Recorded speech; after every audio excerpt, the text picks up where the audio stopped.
Boa tarde, senhoras e senhores. É uma satisfação para nós falar um pouquinho de um tema tão relevante que é a agricultura regenerativa, junto com os colegas aqui da Terram e da Sementes Lima. Nosso agradecimento especial às pessoas que estão aqui presentes e aos telespectadores que estão nos acompanhando na web aí e pelos canais da Sucesso no Campo. Sem dúvida, acho que a Campeira tem proporcionado a cada ano trazer temas importantes e relevantes para trazer os debates aqui, fazer o bate-papo, troca de ideia, né? Nós como Solubio já defendemos essa causa da agricultura regenerativa há muitos anos, levando para o mundo todo aí o que o Brasil faz de fato em termos de agricultura regenerativa. Acho que, sem dúvida, a gente vem vendo as mudanças climáticas, vem vendo toda a questão da mudança na cabeça do produtor, a mudança da realidade da produção agrícola no Brasil. O uso de ferramentas, né? A gente sempre fala, não existe uma ferramenta sozinha que resolva o problema do agronegócio, mas um conjunto de ferramentas que fazem com que as mudanças aconteçam ao longo do tempo, né? E, sem dúvida nenhuma, o empenho, o trabalho do produtor e dos times técnicos que estão lá no campo, que fazem a diferença, né? Então, nós, como Solubio, vai muito além do insumo, né, ou do produto propriamente que a gente leva para o campo, mas de todo um trabalho, todo um conceito que a gente vem mudando ao longo do tempo para contribuir com esse mercado, com essa economia, que é uma realidade, né? O químico hoje, ele tem os dias contados, né? Ele tem uma dificuldade de trazer novas moléculas, e os bioinsumos é uma ferramenta dentro desse contexto de agricultura regenerativa que tem contribuído para isso, né? E tantas outras práticas que eu vou deixar para os colegas falarem aqui um pouquinho do que tem feito em termos de cultura de cobertura, em termos de manejo de solo e correção de solo, tá? O trabalho todo que a Terram também faz. Aproveito para agradecer as demais empresas, a AgriCompany, Exata Brasil, Cicobi, que estão junto com a gente aqui também no stand, participando e participaram de outros debates. E sem dúvida, a gente vai trabalhando aqui um pouquinho para falar um pouquinho do todo, de tudo que a gente pode fazer e tudo que está acontecendo em termos de agricultura regenerativa no Brasil, né, que o Brasil é uma referência para o mundo hoje em termos de sustentabilidade, em termos de trabalho, realmente na questão de proteção de cultivos, desde a questão das matas ciliares e tudo mais, que o Brasil é uma referência. Boa tarde, pessoal. Primeiramente, eu gostaria de agradecer a presença de todos e expressar a minha satisfação em estar aqui representando a Sementes Lima. Estamos aqui com as empresas parceiras e é um tema, como o Albert falou, de grande relevância, né, e que o Brasil tem se mostrado muito importante nesse tema de agricultura regenerativa.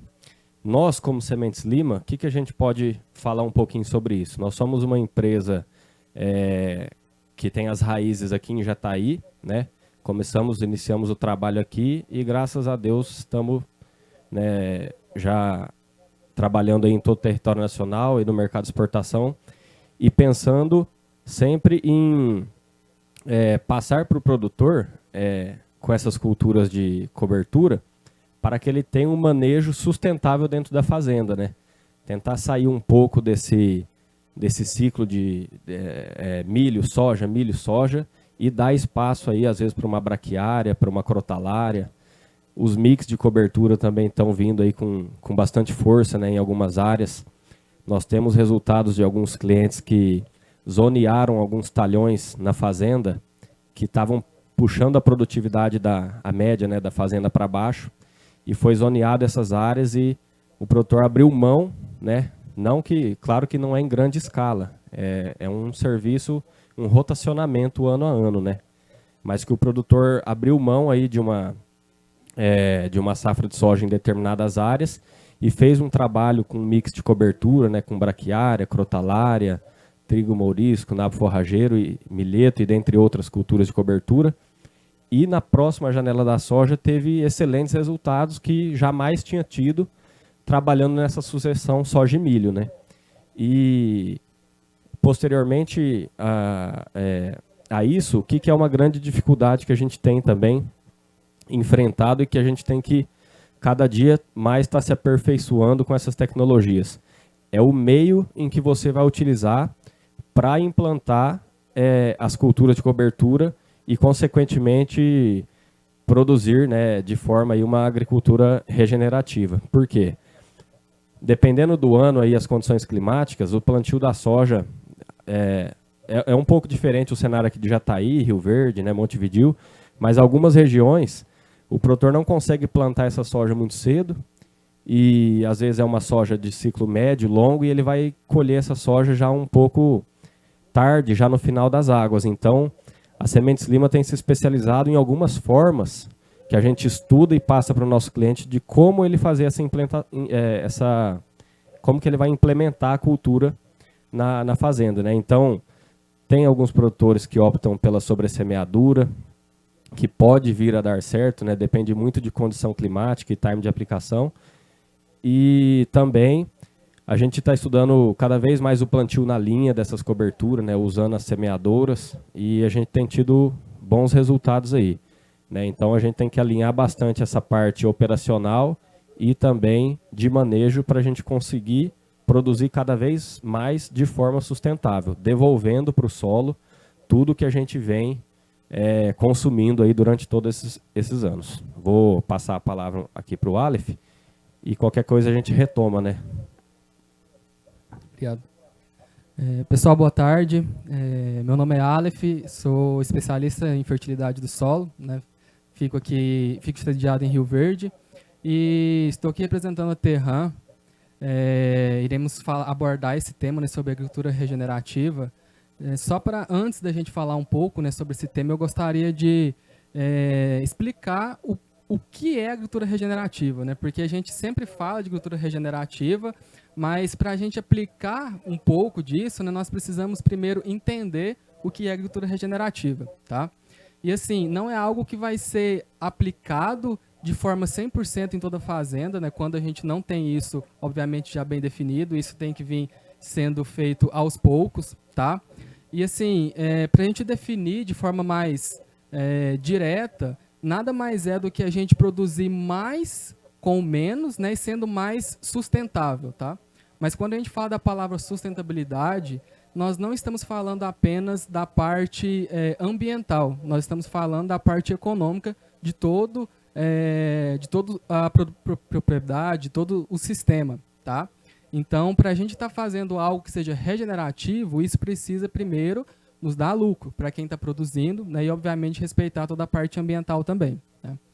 E assim, nós como consultorias, nós conseguimos agregar muito, principalmente nessa parte de otimização de recursos, né? Quando eu falo que eu preciso produzir mais com menos, né, o primeiro ponto que a gente tem que entender é como que está o meu sistema produtivo em relação a investimento, tá? Hoje a gente sabe que fertilizantes, corretivos, né, é um dos principais custos que eu tenho produtivo, e se eu consigo melhorar minha produtividade gastando menos, eu preciso entender realmente se eu consigo otimizar minha adubação ou minha correção, tá?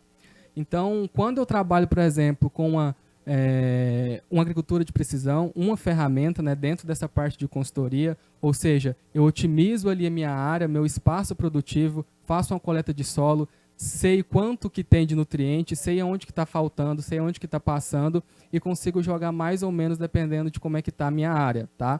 Isso já faz parte de um dos pilares da agricultura regenerativa, porque eu estou otimizando recursos, tá? Então, a partir do momento que eu entendo o ambiente, que eu sei que uma área ela consegue me entregar mais e eu coloco uma variedade com um teto produtivo maior, eu também estou otimizando meus recursos e assim eu consigo está entrando na parte de agricultura regenerativa, né? Hoje, se vocês forem avaliarem, por exemplo, os vencedores do SESB, né, que saiu recentemente, se a gente pegar aqui na região centro-oeste, o vencedor hoje ele produziu 119 sacas por hectare, e se a gente avaliar agora o SESB, ele tem uma avaliação tanto econômica quanto ambiental, tá? E essa parte ambiental ela também entra dentro dessa parte de agricultura regenerativa. E por que dessa avaliação ambiental? Porque quando a gente está falando de custos, né, a parte ambiental ela também vem muito junto com isso, né, ainda mais que a gente está passando por um processo, por exemplo, de venda de crédito de carbono, né, talvez a gente vai falar um pouco sobre isso também, que está dentro da parte de agricultura regenerativa.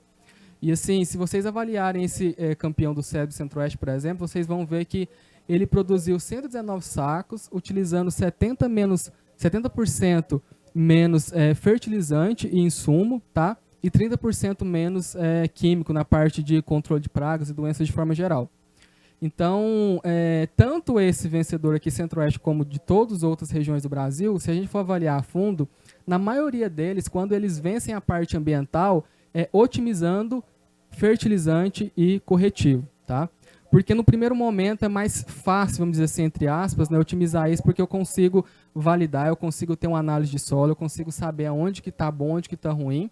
E assim, um fungicida, um inseticida, se você não tivesse bem planejado, né, obviamente você não vai conseguir deixar de fazer. Você tem que fazer aquele fungicida, aquele inseticida. Agora, com a adubação, você definindo ali se eu tenho um nível bom, eu posso trabalhar com um composto, com uma cama de frango, posso trabalhar com qualquer outro tipo de adubação que não entra na parte mineral, que já está associada à parte de regeneração do sistema. Eu posso colocar uma planta de cobertura que vai reciclar nutriente, né? Eu posso colocar algum micro-organismo que vai solubilizar um fósforo, né? Que vai aumentar uma fixação biológica de nitrogênio. Então, tudo isso a gente tem que avaliar e colocar dentro do sistema para contabilizar, tá? Então, com a consultoria, com essa parte de identificação de zonas produtivas, identificação de nível de nutriente no solo, a gente consegue otimizar muito mais os nossos recursos e já dar um primeiro passo na parte de agricultura regenerativa, né? Que é utilizando menos fertilizantes, menos corretivos e assim por diante, ter também uma produtividade alta. Não adianta a gente só usar menos, né? Eu sempre falo, nossa ideia não é economizar, tá? A nossa ideia é racionar. Então, eu preciso saber onde que precisa de mais para eu colocar mais e onde precisa de menos para eu colocar menos. Então, eu acredito que esse seja o caminho, o primeiro passo para a gente estar trabalhando com a agricultura regenerativa, né? Muito bem. Eu acho que o Brasil vem passando, né, por ciclos ao longo dos anos, né? Se a gente for ver, tem um modelo de agricultura de mais de 50 anos, que já passou, já estamos no terceiro, quarto ciclo aí, né? Teve a questão do plantio direto lá atrás, depois veio a questão de fertilidade, agricultura de precisão como uma ferramenta que no começo tinha muita resistência, né? E teve que quebrar toda essa resistência e mostrar que tinha que fazer as correções por zonas de manejo ou por taxa variável, enfim. E agora o ciclo da questão, falando do nosso trabalho em cima de micro-organismo, né? Toda a questão da inundação dos solos para realmente trabalhar o que você mesmo falou, né, Aleph? Eu acho que tem muita coisa nova vindo aí, né? E eu acho que esse ciclo agora, olhando para a questão regenerativa, pensando otimizar os recursos, né, mostra que realmente dá para produzir mais, otimizando muito recurso. Acho que tem muita oportunidade de se produzir com, não diria baixo custo, mas com custo otimizado, principalmente porque a gente tem um mercado sazonal aí que às vezes assusta, né? Um dólar que reflete muito no mercado, a commodity está vendendo soja a R$180, daqui a pouquinho está soja a 120, e aí o produtor se pega, como é que eu fecho a conta, né? Então, tem que olhar para esses caminhos, ver muitas vezes o que tu tem no teu solo, o que tu fez ao longo dos anos, que tu pode aproveitar pensando em manejo químico, né, de solo, de corretivo, olhar para as oportunidades naturais que tu tem, muitas vezes dentro da propriedade. A própria cobertura é uma coisa que realmente tem ganhado muito espaço e com muito resultado, né? E às vezes aquela cultura a mais, mas eu vou plantar um milho fora de janela para aproveitar. Cara, tu tá perdendo, daqui a pouco tu pode fazer uma cobertura que vai reciclar nutriente, que vai melhorar a condição biológica do teu solo e que tu vai ter um resultado muito mais positivo na cultura subsequente. Então, acho que o produtor aos poucos está olhando para isso e tem muita profissionalização e a própria advento da tecnologia tem trazido muito informação, né, a questão das análises, hoje, análise biológica, análise metagenômica, ferramentas que vêm para contribuir com informação, né, porque sem informação tu não consegue tomar decisão nenhuma do que fazer dentro da propriedade. É como olhar para um saldo bancário, se tu não tiver informação do teu fluxo de caixa, não adianta saber se tem saldo ou não tem saldo, mas tu não sabe o que precisa pagar. Então, na lavoura e no solo não é diferente. Então, tem que olhar para ter informações. Cada vez mais a agricultura dê informação, de dados, para te tomar a decisão melhor e para te errar menos. Eu sempre falo, alguma coisa tu erra, faz parte, é como qualquer negócio, mas tem que errar menos para ter o melhor resultado, né? E correr menos risco também, né? Porque produzir a qualquer custo, né? Eu fiquei feliz de ouvir você falar do SESB aí, da questão de trabalhando a questão ambiental e a questão de custos também, porque mostrar que tu colheu 140 sacos, 130 sacos a qualquer custo, é muito perigoso isso. Isso leva, às vezes, o produtor para um caminho que pode correr certos riscos que não vale a pena. Então, ter esse cuidado, né, na conta, né, tem que ter o equilíbrio. Quando você até falou da parte de correr riscos, né, eu vejo que dentro da agricultura regenerativa, nós precisamos ter um pouco de atenção e de cuidado quando vamos dizer assim, aumentar o uso dela, né? Por que eu falo nisso? No sentido que hoje o que a gente já faz na agricultura, de forma geral, o que os agricultores da nossa região já implementam, grande parte já está dentro da agricultura regenerativa, né? Que é toda essa parte de plantio direto, né? De manter uma palhada sobre o sistema. Alguns, né, fazem a parte de rotação de cultura dentro de uma parte da área, né? Pode-se dizer assim que alguns mais forçados, né? Porque às vezes deixam a população de nematóide subir, né? Alguma coisa assim, mas de qualquer forma faz, e tem muitos que fazem isso já sabendo também da questão biológica do ambiente, tá? Aí quando a gente fala de risco, eu vejo muito essa questão de risco climático, né? Então a gente vem de uma última safra que foi muito desafiadora, né? Que teve muitas regiões assim que teve quebra de safra, né? Que a gente passou por muita dificuldade, principalmente por essa questão de clima, tá? E assim, a partir do momento que nós vamos aplicar essa agricultura regenerativa, isso não acontece de uma safra para outra, né? Ela não é tão drástica, né? Ela precisa ser sustentável e ela precisa de um tempo para ela mostrar um retorno. Se eu faço isso aos poucos, obviamente a chance de eu ter um sucesso é maior, né? Então, a nossa função, por exemplo, como técnicos, né, como consultores, é fazer com que o produtor ele dependa menos do clima, né, de uma forma geral. Porque, um exemplo, né, se eu vou começar a trabalhar talvez com um composto, que eu não era acostumado a trabalhar, porque eu quero melhorar minha parte biológica, eu quero melhorar a inserção de matéria orgânica, de ácidos úmicos, ácidos fúlvicos naquela área. E aí, para eu entender como é que eu vou trabalhar com aquele composto, primeiro eu preciso saber o que ele vai me fornecer e qual que é a necessidade da cultura naquele momento, tá? E assim, se eu não consigo fornecer a quantidade suficiente, obviamente a cultura ela tem um risco climático um pouco maior, tá? Se chover bem, as chances de dar errado é menor, mas se não chover, eu preciso estar suprindo nutricionalmente aquela cultura, tá? Então, por isso que eu falo que a gente precisa ter atenção nesses pontos, porque se eu quero implementar essa agricultura regenerativa, primeiro, eu preciso saber aonde eu estou, tá? E onde eu quero chegar. Para isso, eu preciso dessa análise prévia, tá? Tanto uma análise de risco, como uma análise de solo, se for no caso, por exemplo, de fertilidade que a gente está falando aqui agora, nesse exemplo que eu estou dando, né? Para eu saber quanto tempo que eu vou demorar para chegar lá, por exemplo, eu quero tirar toda a minha adubação, tá? Não quero trabalhar mais com adubação mineral. É um caminho? Beleza. Mas como nós vamos conseguir fazer isso, tá? Ou, sei lá, eu quero reduzir em 60% minha adubação mineral, tá? Então, eu preciso entender o que você tem no seu composto, quantos que você tem que utilizar, qual que é a eficiência, né, de liberação daqueles nutrientes, que a gente sabe que não é 100%, tá? Então, tudo isso a gente já tem informação, nós já conseguimos trabalhar com isso, já temos um banco de dados, já sabemos mais ou menos como é que funciona em diferentes regiões, tá? E, assim, o passo, ele tem que vir, obviamente, previamente uma análise de risco, né? E essa análise de risco, ela precisa ter uma informação, ela precisa ter conhecimento. Então, eu acredito que a parte de conhecimento, a parte de tecnologia, ela é o principal pilar da agricultura regenerativa, tá? Porque sem essa aplicação de conhecimento, a gente não consegue ser eficiente, né, e ter uma boa agricultura. Exatamente. E quando a gente fala assim que nós viemos passando por vários ciclos, faz extremamente sentido, porque nós que trabalhamos com essas plantas de cobertura, a gente já enfrentou alguns preconceitos, né, quando a gente tentava fazer alguma recomendação de consórcio de milho com braquiária, às vezes o produtor ficava com o pé meio atrás. E assim, ainda bem que a gente consegue convencer alguns e o produtor começa a trabalhar, aí o vizinho vê que ele está tendo resultado e fala, opa, peraí, o que eu estou fazendo de diferente que eu posso melhorar aqui na minha área, né? E aí ele acaba fazendo também. Então, assim, e essa parte de áreas, né, o produtor ter ali o conhecimento, aonde que eu posso chegar, quais que são os meus limites, é extremamente importante também, porque nós já vimos alguns casos que Às vezes o produtor faz ali uma soja e depois força muito ali no milho, numa janela, né, no milho já meio fora da janela. Acaba que, devido às baixas produtividades, às vezes falta chuva, acaba nem fechando a conta.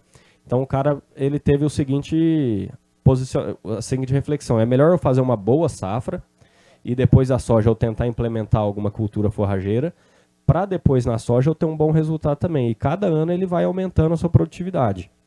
Então a gente vem rompendo aí esses paradigmas. O consórcio de braquiária com milho também vem crescendo cada vez mais. Por quê? Porque hoje a gente tem ferramentas, tem informações técnicas que a gente consegue manejar a cultura forrageira dentro do milho para que não haja competição, né? Que não tenha competição. E depois que você retira o milho, você ainda fica ali com aquela cultura que ou você pode deixar para a próxima janela de soja, às vezes manejar com rolo-faca, ou quem tem o gado pode até colocar o gado, que é um casamento extremamente bacana, né? Porque a braquiária fica ali no sistema, o gado vai pastejando, vai estimulando o perfilhamento, ela vai emitindo novas raízes no solo. O gado defecando e urinando na área também já é uma adubação orgânica, vamos dizer assim. E é uma casadinha bem bacana, né? Porque você tendo esse tipo de manejo, você consegue aumentar a sua capacidade de infiltração de água no solo, porque você vai ter um maior número de macro e microporos por conta dos diferentes sistemas radiculares, né, que você tem. E é isso aí. Eu acho que vocês falaram muito bem, tem a questão toda de equilíbrio, né? Acho que tudo é uma questão de equilíbrio, né? Às vezes você falou de nematóide, né, Aleph? Eu acho que nematóide é muito evidente o desequilíbrio que tem no solo, muitas vezes, né? E conviver com as pragas e doenças é uma realidade. Tu pode muito bem conviver com elas, desde que ela não te cause dano econômico, né? Então, a gente vem acompanhando o trabalho que a Solubio tem feito, os técnicos no campo, e notando que tu consegue conviver sim com as pragas e doenças de forma que elas não te atrapalhem na tua produtividade, né? Eu sempre cito um exemplo, um trabalho que nós fizemos há algo 3, 4 anos atrás, onde nós estávamos fazendo um manejo de fungicida biológico, né, na área, e a gente começou a perceber que lagarta estava morrendo. Pô, peraí, não está certo isso, porque a gente está fazendo um trabalho de controle de doenças fúngicas e não de pragas, né?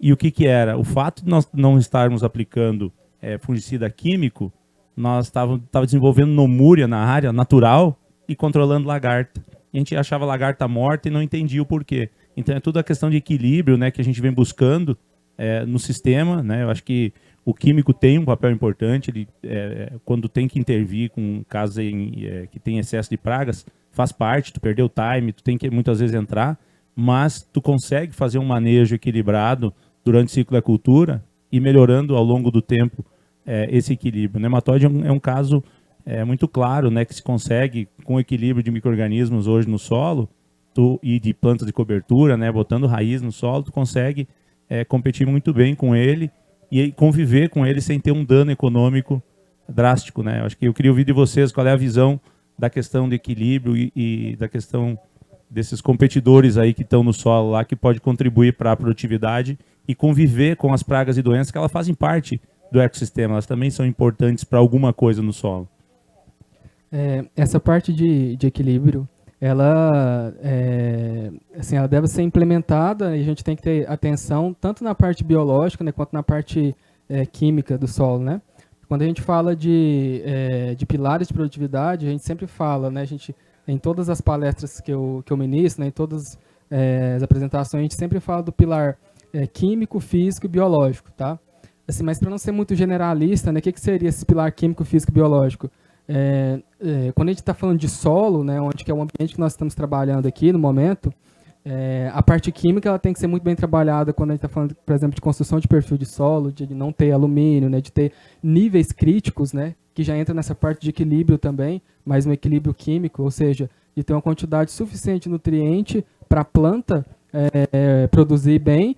E assim, o nível crítico está muito associado à parte de rentabilidade também, tá? Porque se eu tiver um nível muito acima daquilo ali, na maioria dos casos eu não tenho prejuízo de forma direta, produtiva, né? Mas eu tenho prejuízo de forma financeira, né? Porque em muitas propriedades, às vezes a gente chega com a consultoria, vai entender como é que está o sistema, tá lá o produtor fazendo, sei lá, 130 pontos de potássio e 120 de fósforo todo ano, a hora que você vai avaliar, ele precisava estar fazendo só 50, por exemplo, tá? Então, essa parte aí faz justamente porque para não depender muito do clima, né, que acha que só a adubação vai ser suficiente, vai resolver aquilo, né, e fica com receio, tá? Então, quando você não entende o ambiente que você está trabalhando, você não consegue ter esse equilíbrio, você não consegue identificar o nível crítico e muito menos consegue aplicar uma agricultura regenerativa. Então, a partir do momento que a gente consegue identificar isso, a gente já consegue já dar um passo a mais para essa parte de agricultura regenerativa. E aí, dentro da parte ainda de equilíbrio de micro-organismos, né, eu costumo falar que a parte biológica, ela é o terceiro passo, mas ela não é o menos importante, tá? Mas por que ela é o terceiro passo? Porque a gente está falando de seres vivos, né, de micro-organismos que precisam de um sistema para eles crescerem e desenvolverem. Então, normalmente, se eu não tenho um bom pH na área, dificilmente um micro-organismo benéfico ele consegue sobressair naquela área. Tá? Normalmente, os que são mais agressivos, né, aqueles que são patógenos, eles tendem a sobressair. Tá? Se eu tenho muita compactação, dependendo também, né, eu vou ter mais um desenvolvimento de micro-organismos anaeróbicos, né, que talvez não vão estar trazendo tanto benefício pensando no sistema produtivo. Tá? Então, eu resolvendo todos esses pilares, né, a parte química, física, biológica, a gente consegue dar um avanço, dar um passo muito grande na parte de produtividade, otimização de recursos e rentabilidade.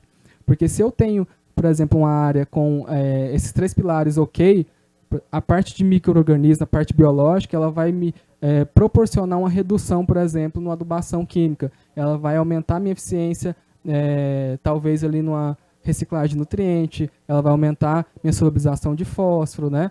Então, tudo isso está associado à parte de produtividade, rentabilidade e de equilíbrio também. E as plantas de cobertura são assim, algumas ferramentas excepcionais também para estar protegendo esses micro-organismos, né, para estar servindo de alimento para eles também, estarem se multiplicando, né, que isso faz parte de todo o ambiente produtivo. Né? Exatamente. Pensando assim, igual vocês tocaram no assunto do nematóide, a gente já teve algumas experiências, né, de produtores que estavam com problema de nematóide nas áreas em alguns determinados talhões da fazenda e também, né, não tinham um controle efetivo, assim, pensando em outras técnicas de manejo. E daí o que aconteceu? Entraram com crotalária, que a crotalária é uma planta de cobertura excelente para controle de nematóide, né? E fazendo esse manejo, teve um controle muito bom dos nematóides na área. Então, assim, geralmente, o que a gente tenta fazer? Fazer um rotacionamento, né? Até a Sementes Lima produz de forma sustentável na Fazenda Beija-Flor, né? Que é onde são os campos de produção, e foi adotado um rotacionamento de culturas, né? Braquiária, depois vem soja grão, depois na safrinha da soja crotalária, porque dessa forma a gente consegue ter bons tetos produtivos, produzindo aí em solos com 10, 12% de argila, né? Já pensando em outros benefícios agora, além do nematóide, né? E assim, já tem alguns experimentos também que mostram que a própria braquiária, quando ela é tratada com um biológico, ela tem a possibilidade de reduzir também a população de nematóide no solo, né? Porque tem um certo receio quanto à braquiária nesse quesito, porque tem gente que diz que aumenta, tem gente que diz que mantém, mas a gente já viu na prática que se você faz esse tratamento com o biológico, você pode trabalhar com a braquiária, que ela vai ter um efeito também nos nematóides, né? Você quer falar alguma coisa sobre o biológico?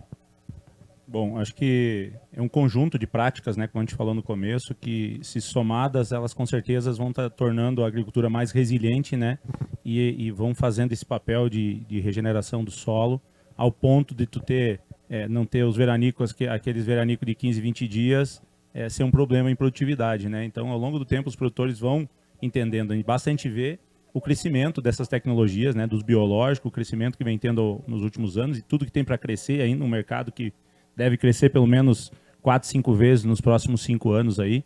Então, a gente basta ver o número de empresas entrando no mercado de oportunidade. A questão de plantas de cobertura, o tamanho das empresas de consultorias que realmente fazem um trabalho sério, a exemplo da Terran, o quanto estão crescendo e estão se desenvolvendo e tendo a atenção dos produtores, né? Então, tem muita oportunidade, o mercado é muito grande, e o produtor que olhar para esse caminho, com certeza é o produtor que vai estar à frente, é o produtor que vai mais longe, tem que começar, tem que dar o primeiro passo. Dá para mergulhar de cabeça em tudo? Não, mas dá para começar num talhão da fazenda, dá para iniciar de uma forma progressiva e ao longo do tempo tu vendo o resultado e vendo as ferramentas que se adaptam à realidade de cada um, porque não existe uma ferramenta que resolve o problema sozinho, assim como não dá para fazer tudo de uma vez só. Tem que ser progressivo, tem que iniciar o trabalho, né? Nós, da Solubio, somos um exemplo de trabalho nesse sentido. A gente tem grandes desafios que a gente vem vencendo ao longo do tempo, trazendo ferramentas.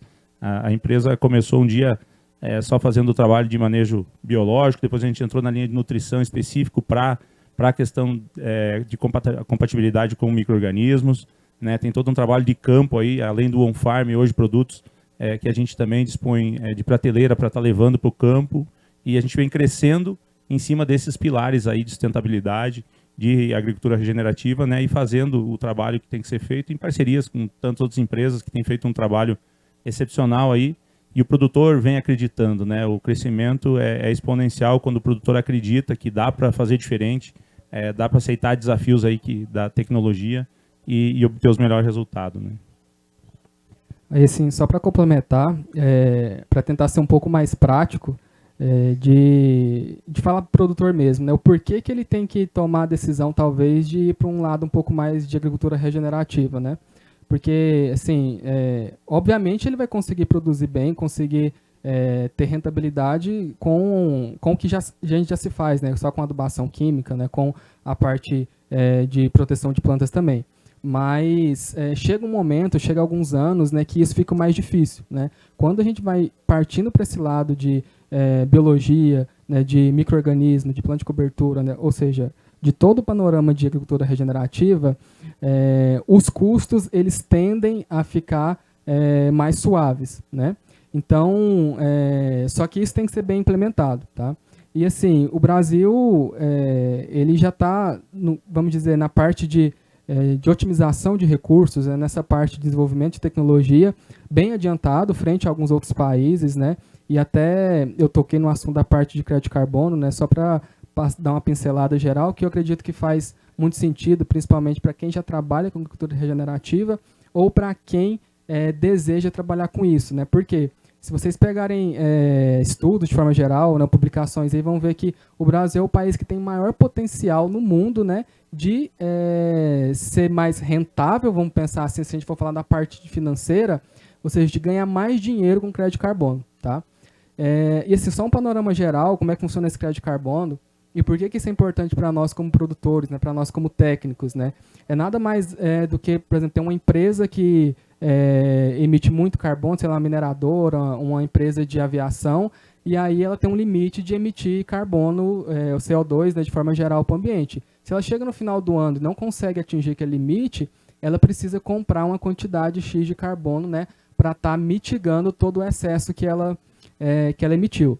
E a agricultura, vamos dizer assim, ela é uma bênção de Deus, né, porque ela é um dos poucos cenários que a gente consegue sequestrar esse carbono, ou seja, mitigar a emissão desse carbono. Além do mais, nós estamos vindo num processo de isso ser rentável, ou seja, de se pagar por isso, tá?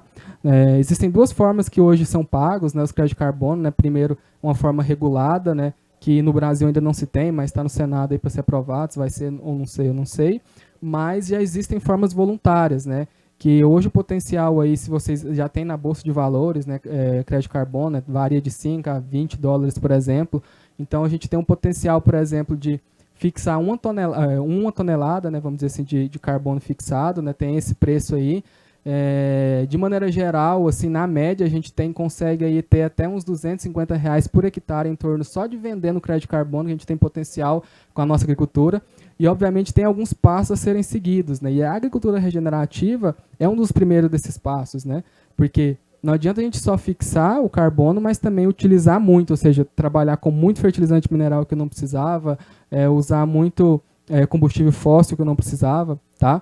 E aí a gente fala assim, isso é conversa para o lado ambiental, mas não, a gente está falando do lado financeiro.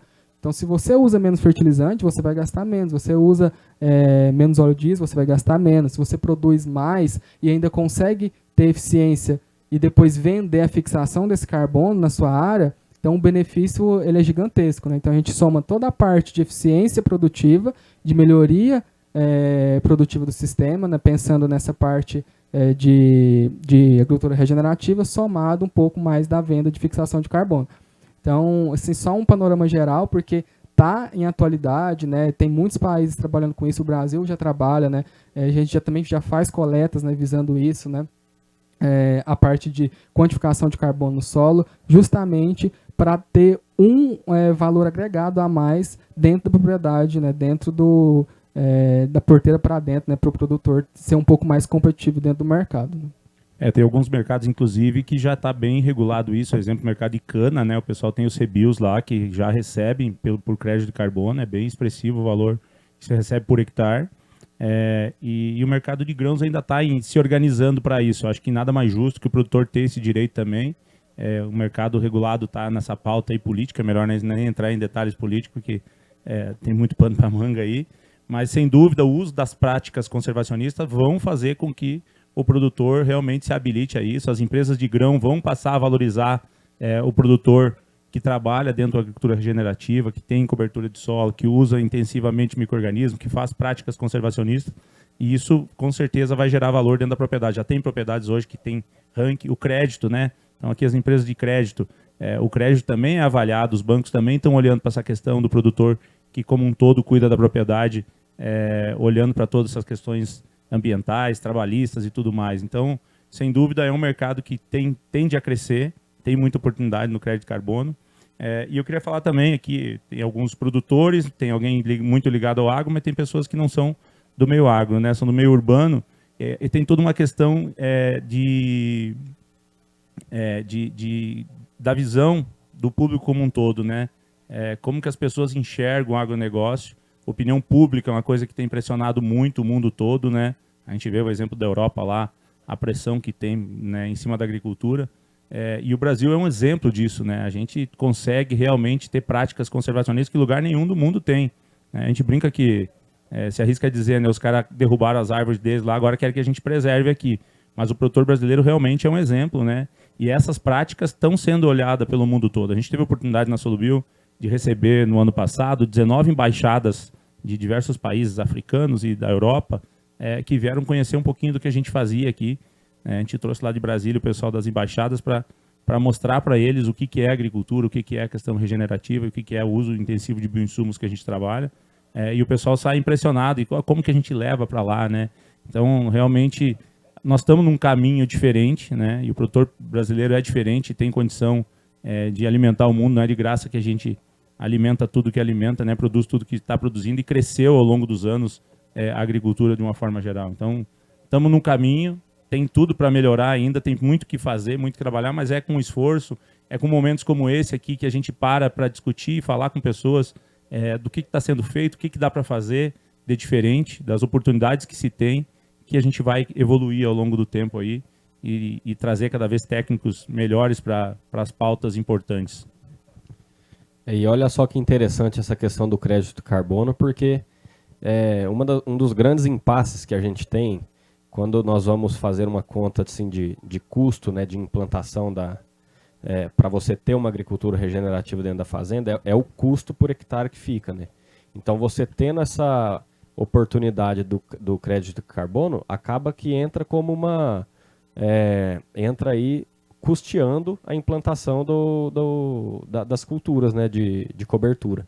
Então, é uma estratégia assim que a gente pensa assim, o produtor tem que se modernizar cada vez mais para ele ficar por dentro de tudo isso aí. Eu mesmo não tinha esse conhecimento do crédito de carbono, e foi muito bom você ter tocado nesse assunto, Aleph. Bacana, pessoal. Vamos indo para os finalmente aqui. Agradecer a participação de vocês, agradecer ao público que está nos assistindo e que vai nos assistir ao longo do tempo. Agradecer a parceria das empresas aí, o trabalho do pessoal do Sucesso no Campo. Acho que o momento era para isso, para a gente passar por alguns assuntos de uma forma superficial, claro, mas a gente está à disposição para trocar ideia, para tentar compartilhar aquele conhecimento que a gente vem buscando e que os técnicos aqui mostraram muito bem que conhecem, né? E a gente está à disposição. Muito obrigado pela participação de vocês. Fiquem à vontade se vocês querem fazer algum agradecimento ou alguma colocação. E a gente segue aí. Espero poder bater um papo com cada um. Só agradecer mesmo, né, a visibilidade aqui, né, e poder compartilhar um pouco de conhecimento com vocês, né.